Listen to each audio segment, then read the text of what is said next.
Hello everyone. Now let's continue our discussion for chapter 13, which is about the statement of cash flows.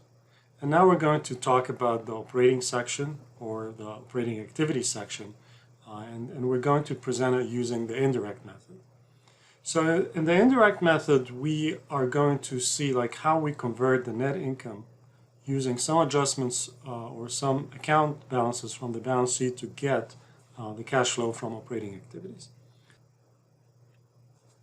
So the indirect method of reporting cash flows from operating activities uses the logic that a change in any balance sheet account, including cash, can be analyzed in terms of changes in other balance sheet accounts. So by analyzing changes in non-cash balance sheet accounts, any change in the cash account can be indirectly determined. So let's try to look at the accounting equation. I hope you still remember that. So it says assets equal liabilities on stockholders' equity. And the components of assets are cash and non-cash assets. So if we try to move the non-cash assets to the right-hand side of the equation, we are going to be left with cash. And now cash is impacted by liabilities, stockholders' equity, and the non-cash assets. But you can see here that liabilities on stockholders' equity, they have a positive impact on cash, but the non-cash assets, they have inverse or negative relationship with cash. So therefore, any change in the cash account can be determined by analyzing changes in the liabilities, stockholders' equity, and the non-cash asset accounts. So that's why the change in cash is going to be identified by change in liabilities, change in stockholders' equity, or the change in non-cash assets. So in order to be able to prepare the indirect portion of the indirect operating section of the statement of cash flows, we will have to rely on the balance sheet, and we also need to rely on the income statement. So here we have the income statement. I think the most important number is the net income number, because that's the one that we're going to start with. And we'll also need what we call the comparative balance sheet, which is basically the balance sheet for last year and the current year, and we create a column for any kind of increase or decrease in the account balances. So here you can see that we have the balance sheet for this company. We have all the assets, liabilities, and stockholders' equity for the most recent year, year 8, and the previous year, which is year 7. And we're going to see the amount of change between these two values, whether it's an increase or decrease. So for example, accounts receivable, it went up from 65 to 74, so that's an increase of 9,000. Inventory, it went down from 180 to 172, so it's a decrease of $8,000. Of course, we're not going to use cash because cash is the value that we are trying to confirm on the statement of cash flows. So we're going to have the 26 reach the 97,500 at the very end. So in our use of this comparative balance sheet, we're going to rely on other accounts other than cash. So the net income from the income statement in year 8 was $108,000. Since net income is closed to retained earnings, net income also helps explain the change in retained earnings during the year. So the retained earnings account for Rundle is going to be as follows. You can see here we have the retained earnings account, we have the beginning balance to $202,000 and $300, and then we have dividends declared, which is a reduction of the balance. Then we have the net income, and then we have another dividends declared at year end. So the ending balance for retained earnings is $282,300. Again, this value is important for us. The $108,000 is important for us.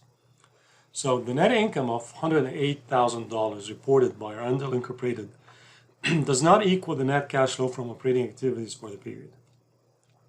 This is because net income is determined using the accrual method of accounting. So not everything in the calculation of the net income involved cash. And that's why we have to exclude the non-cash transactions so we can be able to identify the cash component of net income. So under the accrual method of accounting, revenues and expenses are recorded at different times from when cash is received or paid. So under the indirect method, adjustments to net income must be made to determine cash flows from operating activities.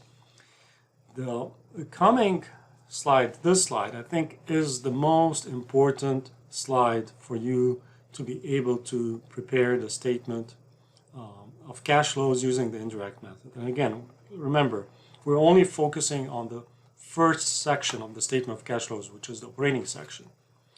So we start with net income, and then the first step in the adjustment process is to add back depreciation for fixed assets and amortization of intangible assets.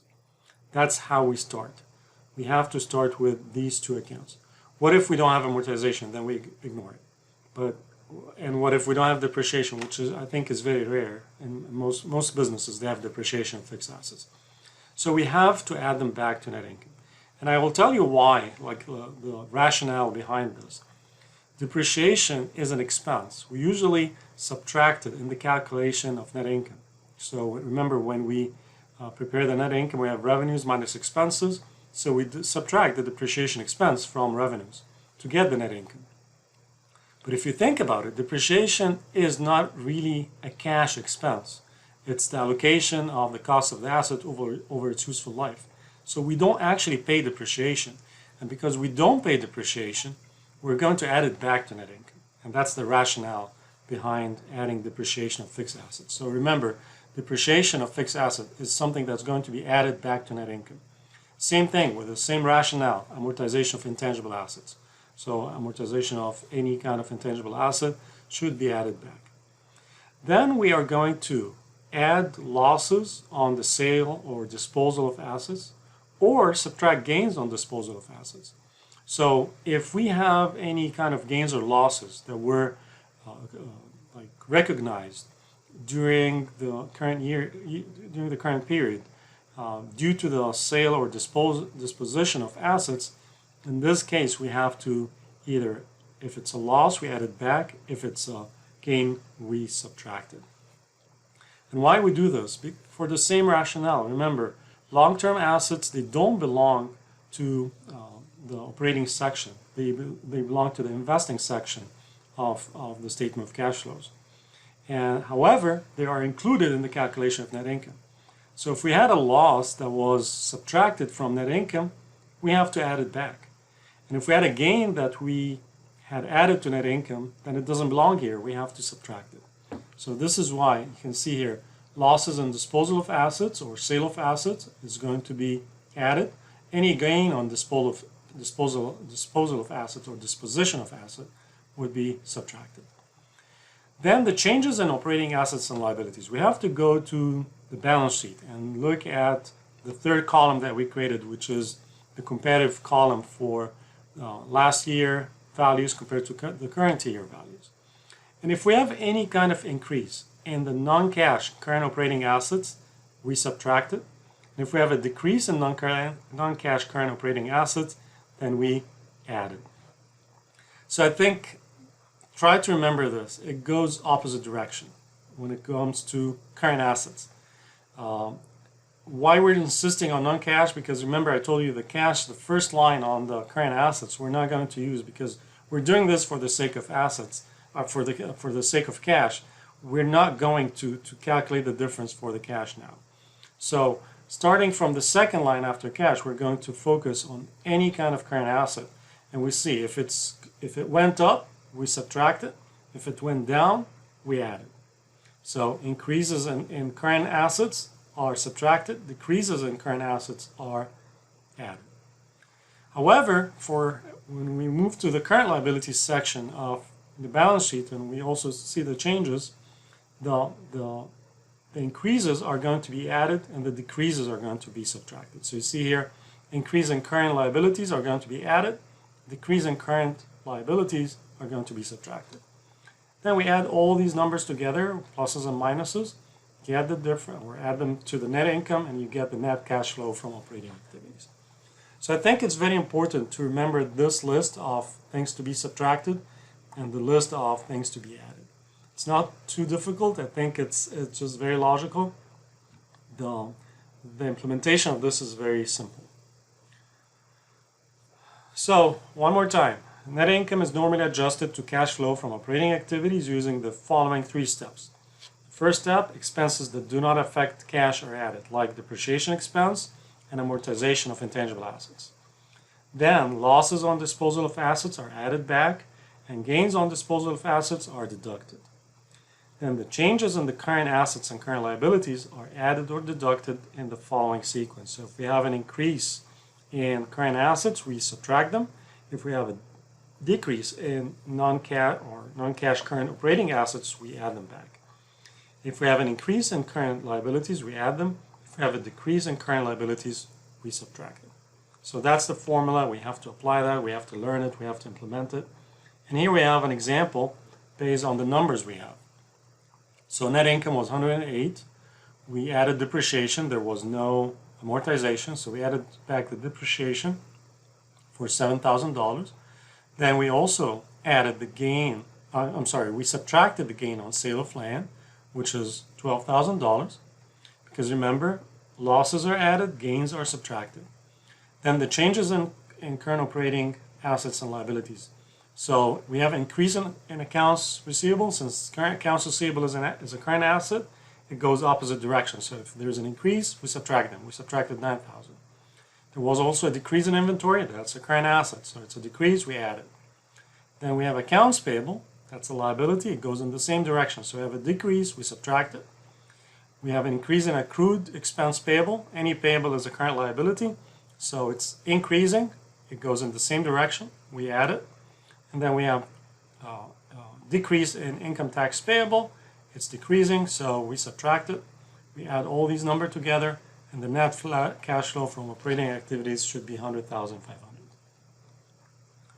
Now let's see the second section of the statement of cash flows, which is investing activities.